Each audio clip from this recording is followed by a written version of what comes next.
The really easy, catchy and hacky way to start this video is to say that 13 Sentinels Aegis Rim is a story that could only exist as a game, but unfortunately for me that's not completely true. There's this YouTube channel I love called Grand Illusions. It's about a charming old man named Tim who's been in the business of collecting and selling toys and novelties for ages, and in each episode he shows off a few of the more interesting ones. There's an episode linked in the description where Tim brings on a friend of his who's a specialist in books, and one of the items he shows off is a book called The Unfortunate that's presented as a box with a bunch of chapter-sized leaflets in it. The idea is that it's written to make sense when read in any order, as long as the prologue and epilogue are read first and last. 13 Sentinels Aegis Rim's main selling point is essentially a hyper-refined, hyper-complex version of The Unfortunates.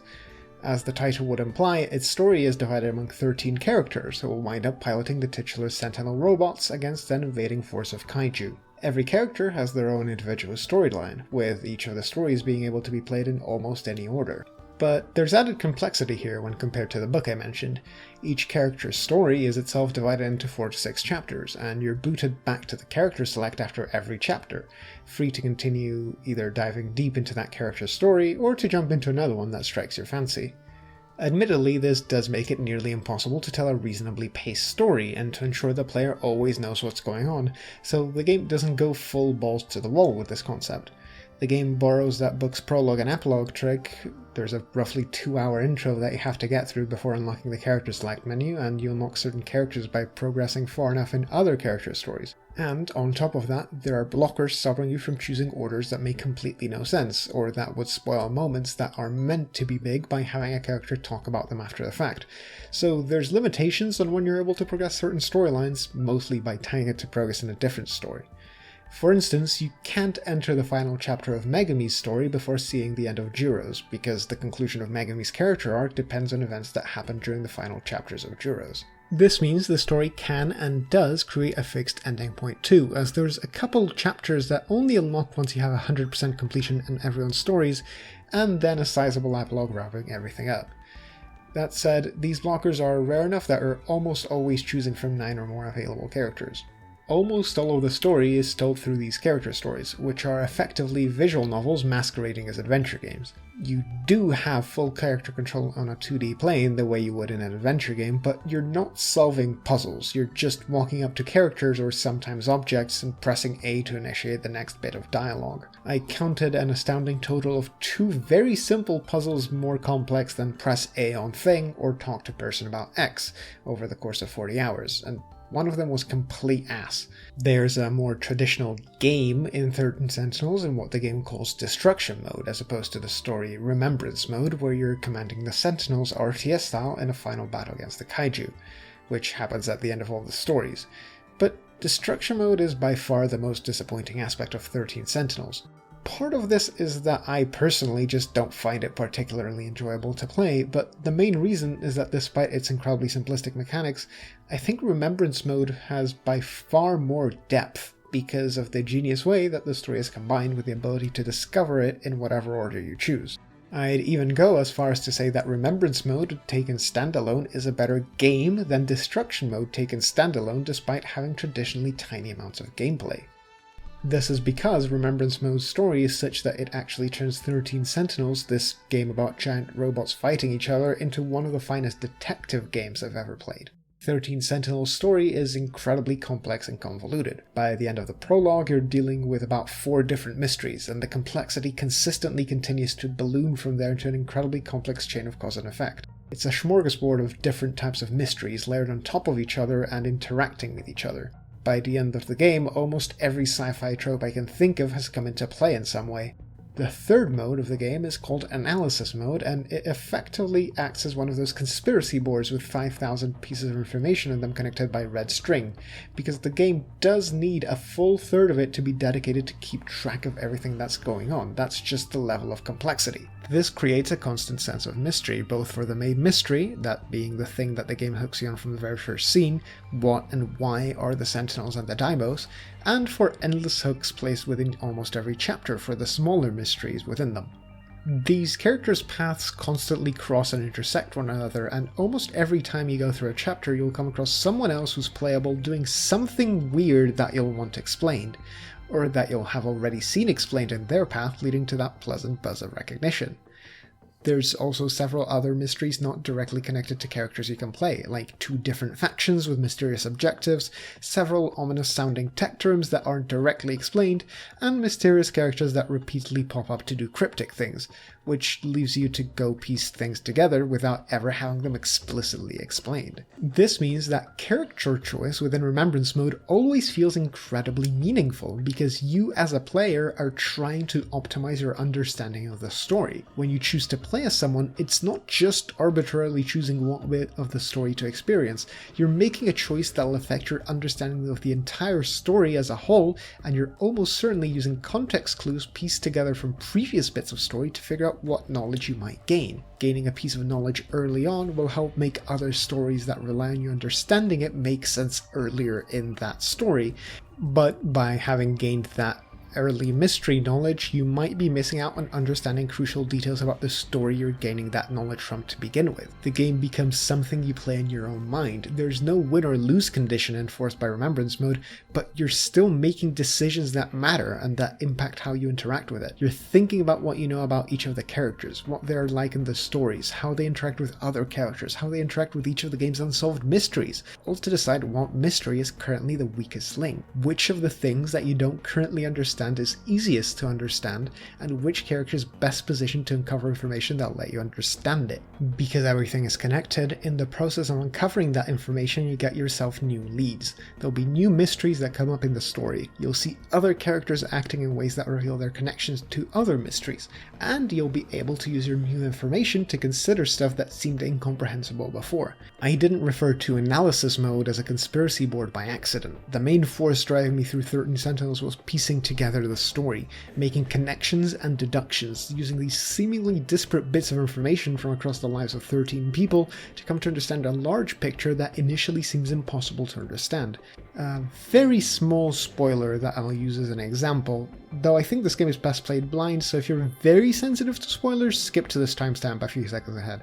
For example, there's these mysterious pills introduced early in the game that are being administered to a few characters and having mysterious effects. I saw that Ryoko Shinonome seemed especially reliant on them, so I figured that by following her story enough I'd come to understand what they did, and I was right. So I had pretty good knowledge of what these pills were very early into the game, and this meant that I was able to understand some of the mysterious things happening to the characters that were taking them a bit earlier than I would have otherwise.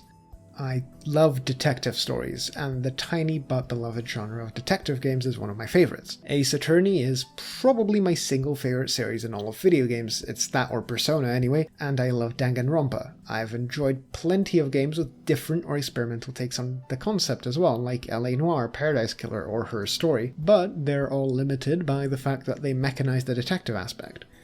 Danganronpa and Ace Attorney force you to successfully solve the crime, and they work by providing you all the relevant information and then essentially indirectly asking you questions and penalizing you for giving the wrong answers, drip feeding new revelations along the way to keep the mystery going and create new puzzles. Stuff like LA Noire and Paradise Killer are looser in that they allow you to miss clues and make wrong deductions, but they still plant specific clues that you're meant to understand. This means that all these games miss part of what makes detective stories so interesting in the first place. It's about picking up on what's a clue and what isn't to begin with, and then making the connections by yourself. There's a rigidity to their mysteries. You're solving a specific case by following specific clues with specific meanings, and so they still feel distinctly gamey in their approach to mystery. You're not the detective using their own wits to solve a mystery, you're a player picking up predetermined clues planted by a game designer. In that case, their experience is closer to being the reader of the detective story than being the actual detective, which seems weird in an interactive medium. Her Story comes closer to capturing the feeling of being the detective in the detective story by making the mystery looser. There's a cryptic story that you're trying to come to understand, and you're not following specific clues, you're using a text search to pull up video clips from an archive containing the words you specify. There's nothing in the game that tells you what words to search. It's all up to you and your wits based on other video clips. You keep going until you're satisfied you know what's going on, and then you close the search box and a brief ending cutscene plays. Unfortunately, while I love its concept and its design, I just didn't find her story's mystery that engaging or smart, and by going so far in the direction of complete player control, it lacks the ability to deliver the most satisfying moment of every detective story, the fireplace moment, the reveal. There's no, here's how everything fits together, full picture, perfect understanding. You just gradually piece together stuff until you don't feel like you're missing anything anymore, even though you probably are. But I think that 13 Sentinels actually nails the detective game formula. It's the best of both of those worlds. By giving you the chance to figure everything out by yourself and grow through all these stories in any order you desire while having real impact on your understanding, it lets you have that true detective feeling. You're piecing this mystery together by yourself, of your own volition, using the clues that you notice and the deduction that you make when and if you make it. But by ultimately still being a bunch of linear stories with a beginning, middle, and an end, it still is a story rather than a pile of clues you're left to figure out the way her story is. There's still big emotional moments, there's still aha reveal moments, just like in any good detective novel. So that's why I think 13 Sentinels is a game that's important for anyone that's interested in game design to play. It's not just for its traditional gaming elements. I sort of slugged through all of the destruction mode stuff just because it's serviceable and it's required to get to remembrance mode. But for the way an incredibly simple system like just choosing a character story can produce incredible depth.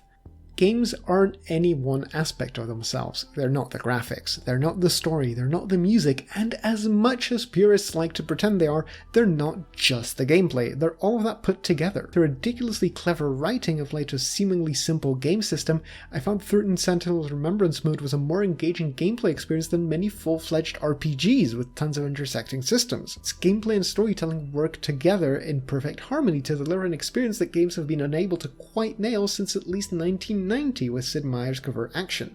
That's the earliest example I've personally tried of a detective game, but the genre probably goes way further back than even that. 13 Sentinels design is deceptively simple genius, and something that deserves to be played. I think it's a good-ass game, even disregarding that. The characters are likable and well-written, their personal stories are emotionally effective, and it's freaking gorgeous. I mean, just look at that, I still can get over how pretty it is. The lighting in the classroom is enough to make me want to play this game all by itself. Sorry, where was I? Oh, right, I think it's a good game by itself, but even if it wasn't, I think I'd be glad I saw the power of that character choice system in action, because I find this sort of game design fascinating, and the detective aspect is worth the price of admission in and of itself. I think people who are interested enough in games to click on a video about a visual novel they've never heard about on a channel with 20 subscribers are very likely to be interested too. And so if you're watching this video, I can heartily recommend you play 13 Sentinels. In fact, I can ask that you play 13 Sentinels, please, because I'm pretty confident about what I said before about you probably not having heard of it before. The game flopped horribly on its initial release on PS4, and despite doing a decent bit better on its Switch re-release, its prospects still look bleak, especially after a massively long and troubled development that must have made the cost of making the game astronomical to begin with. It's sad in almost every way. 13 Sentinels deserves to be played because it's a really good game, and it's not getting played. 13 Sentinels deserves to be played because it can teach important lessons about game design that can make gaming as a whole better, but it's not getting played. Most selfishly, Vanillaware is unlikely to make another game like 13 Sentinels again for me to play, unless 13 Sentinels sells well, and 13 Sentinels is not selling well.